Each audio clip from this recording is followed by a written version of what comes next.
سورہ یونس کی آیت نمبر 65 ہے۔ اعوذ باللہ من الشیطان الرجیم، بسم اللہ الرحمن الرحیم۔ ولا يحزنك قولهم إن العزة لله جميعا هو السميع العليم۔ ألا إن لله من في السماوات ومن في الأرض وما يتبع الذين يدعون من دون الله شركاء إن يتبعون إلا الظن وإن هم إلا يخرصون۔ صدق الله العظيم۔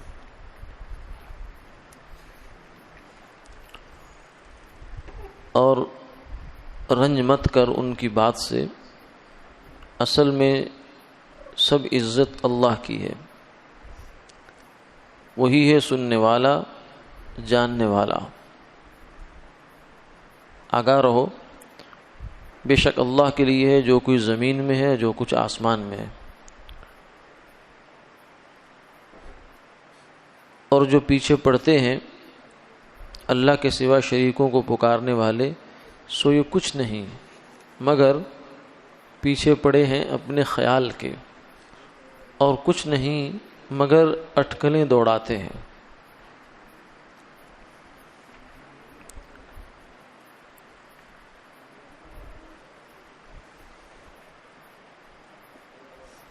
ان آیات مبارکہ میں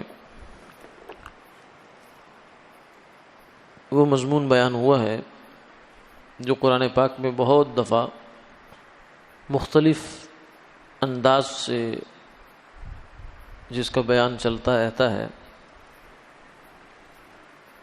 وہ مضمون یہ ہے کہ جناب نبی پاک صلی اللہ علیہ وسلم کو اللہ تسلی دے رہے ہیں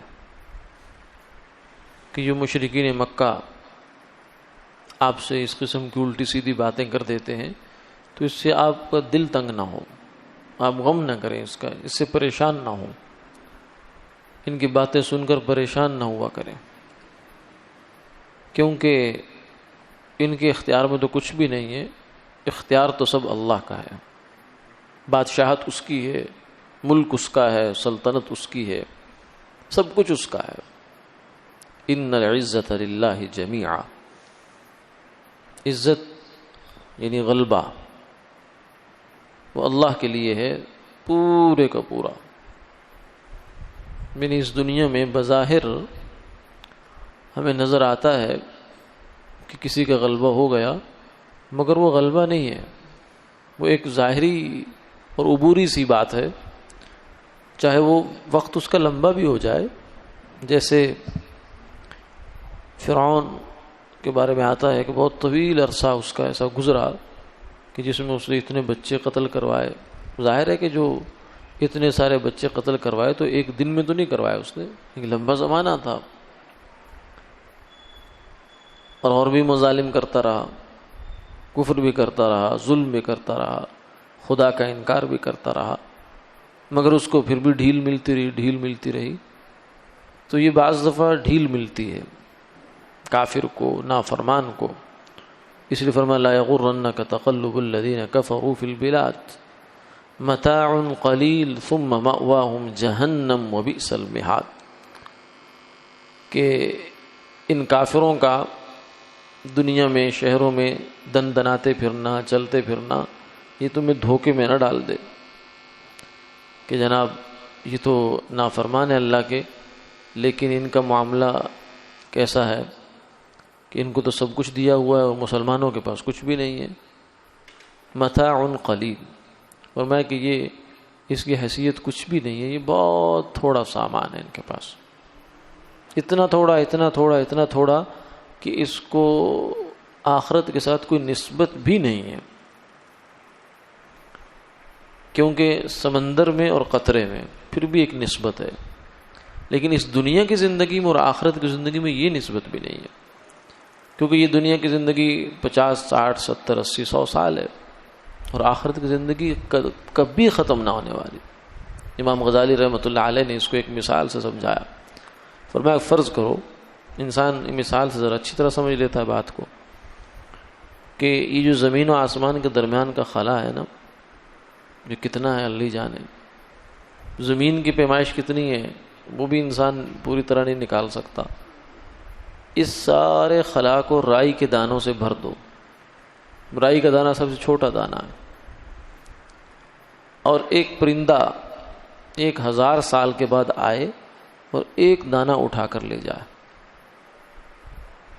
تو ایک وقت آئے گا کہ یہ دانے ختم ہو جائیں گے، لیکن آخرت کی زندگی ختم نہیں ہوگی، خالدین فیہا ابدا۔ تو اب جو زندگی ہے کبھی نہ ختم ہونے والی، اس کے مقابلے میں یہ زندگی کیا ہے؟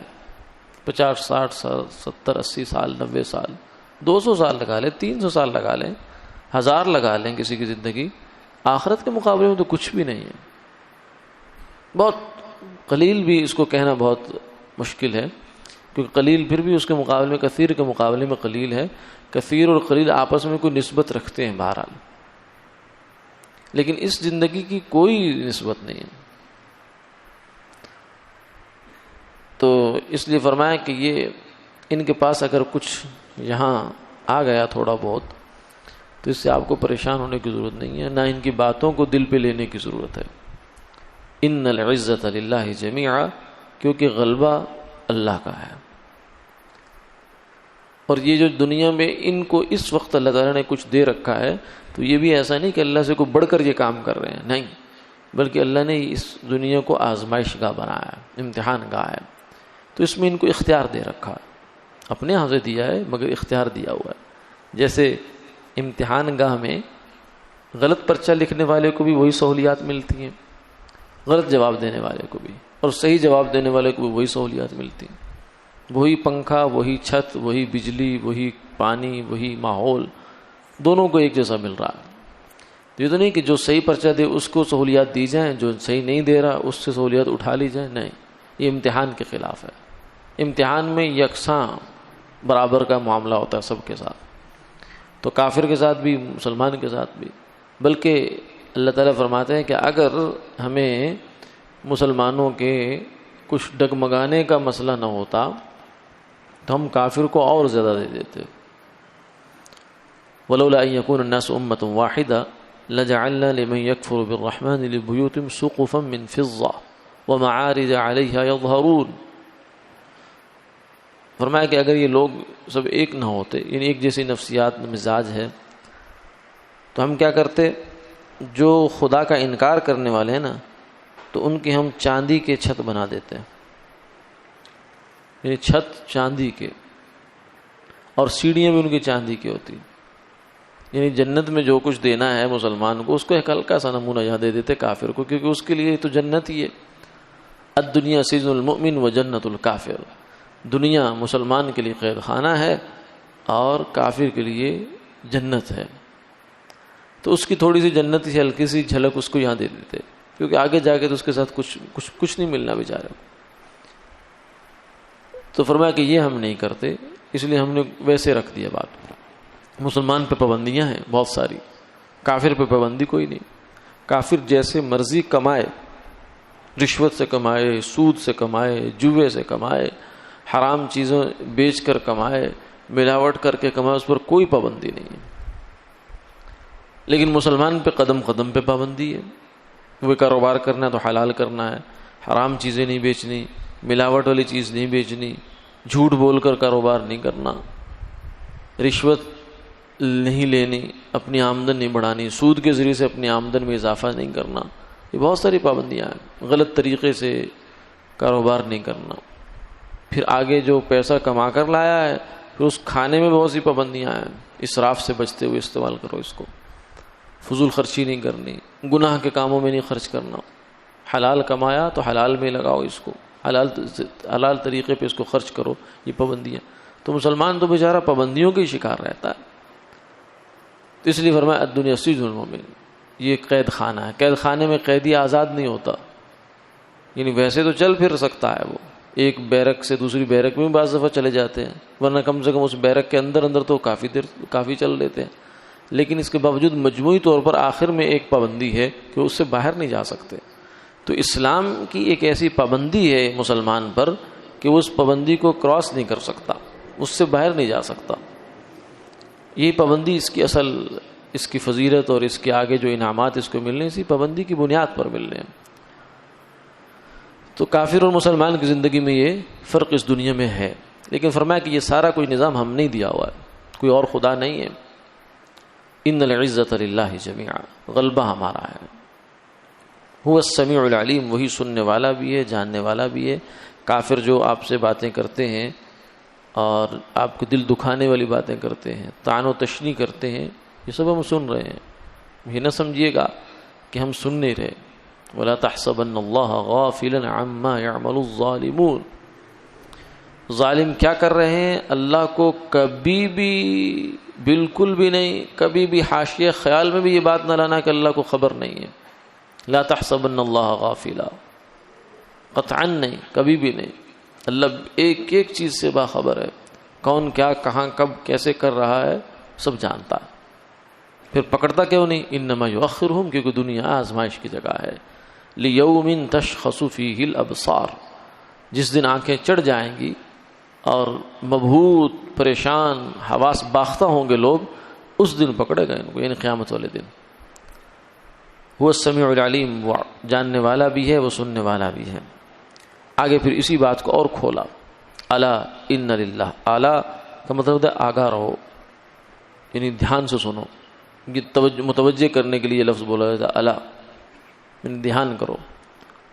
ان للہ من فی السماوات و من فی الارض، زمین میں آسمان میں جو بھی مخلوق رہتی ہے وہ سب اللہ کی ملکیت ہے. چاہے وہ آسمان کی مخلوق ہو، چاہے وہ زمین کی مخلوق. زمین میں جو دو مخلوقات ہیں مکلف ہیں، ایک انسان ہے ایک جنات ہے، اور آسمانوں میں فرشتے ہیں. باقی اللہ کی کتنی مخلوق ہے وہی جانتا ہے. وما یعلم جنود ربک الا ہو، تیرے رب کے لشکروں کو تیرے رب ہی جانتا ہے. لیکن بہرحال یہ تو ہمارے سامنے ہے یا ہمیں معلوم ہے.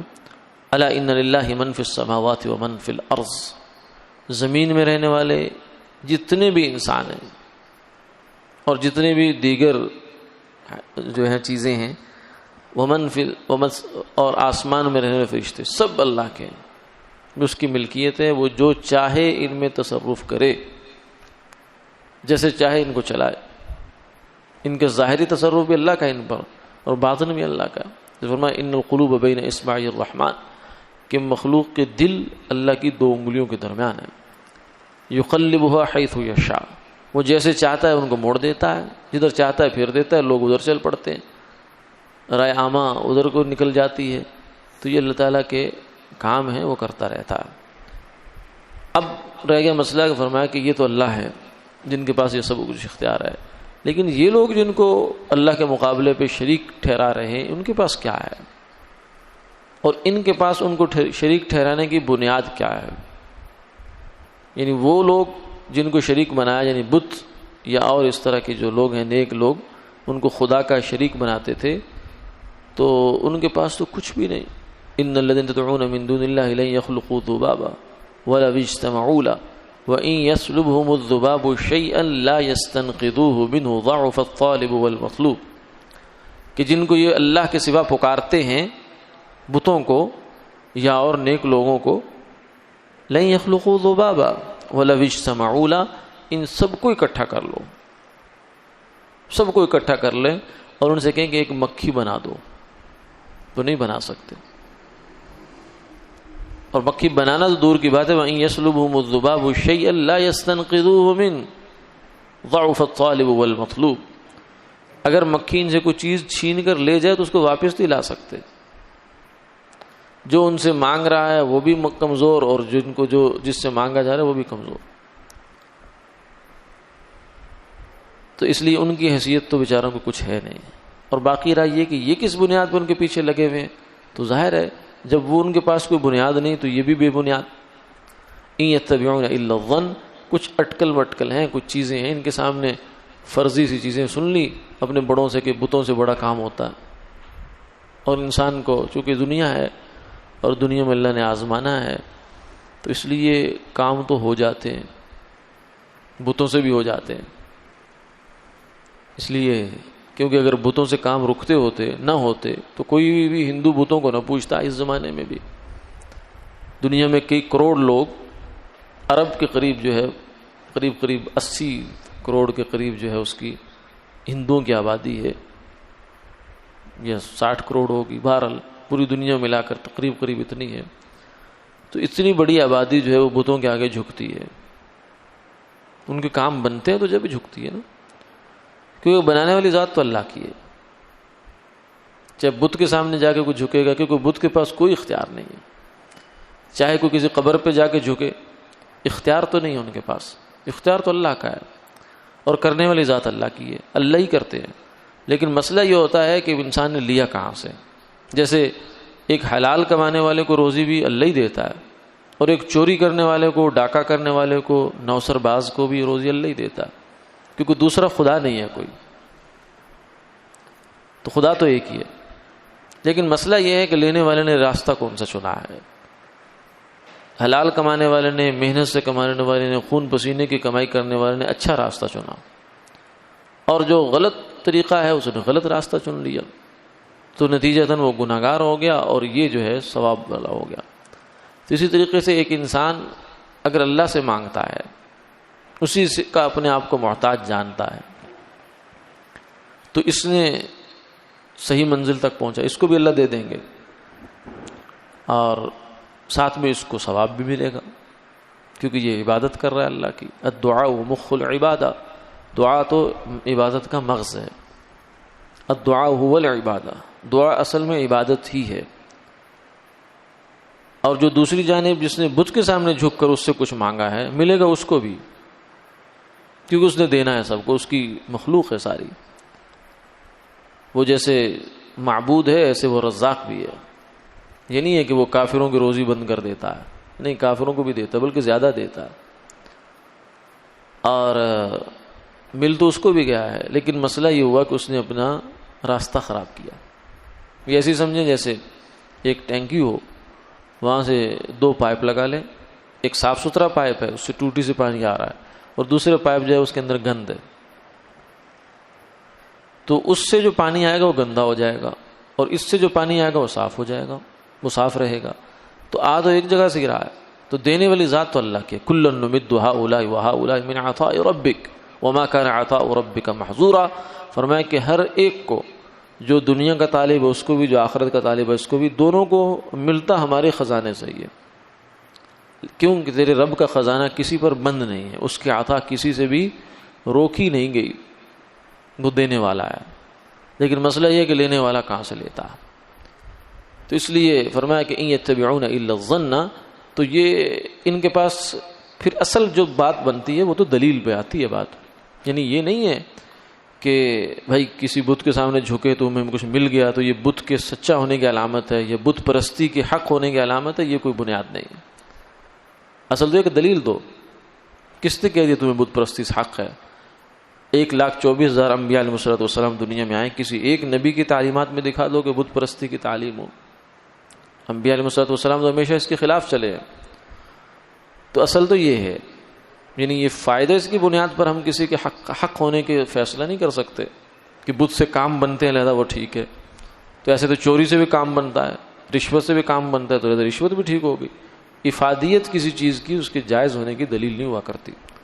اس لیے قرآن نے جہاں شراب کا تذکرہ فرمایا ہے، یسألونک عن الخمر والمیسر قل فیہما اثم کبیر ومنافع للناس، فرمایا کہ آپ سے یہ سوال کرتے ہیں جوئے کے بارے میں اور شراب کے بارے میں، تو آپ ان سے فرما دیے کہ ان میں بہت بڑا گناہ ہے لیکن لوگوں کے لیے فوائد بھی ہیں. تو آج کچھ لوگ، یہ بھی ایک مزاج ہے کہ جس چیز کے اندر فائدہ ہوتا ہے کہتے ہیں یہ تو ہونی چاہیے، یہ تو مجھے ملنی چاہیے.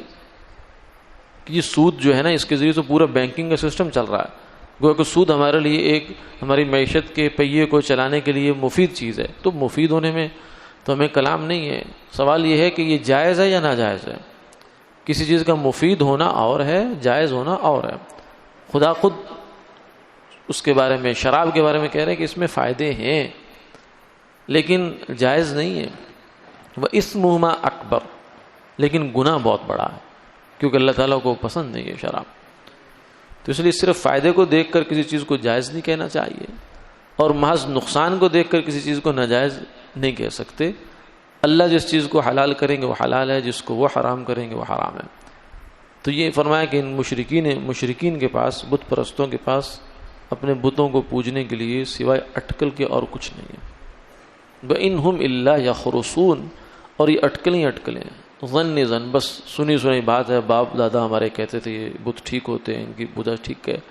تو ایسے ہی اب نچلی نسلیں بھی چل رہی ہیں، لیکن کبھی کسی نے غور کر کے نہیں دیکھا کہ یہ بات صحیح ہے یا غلط ہے.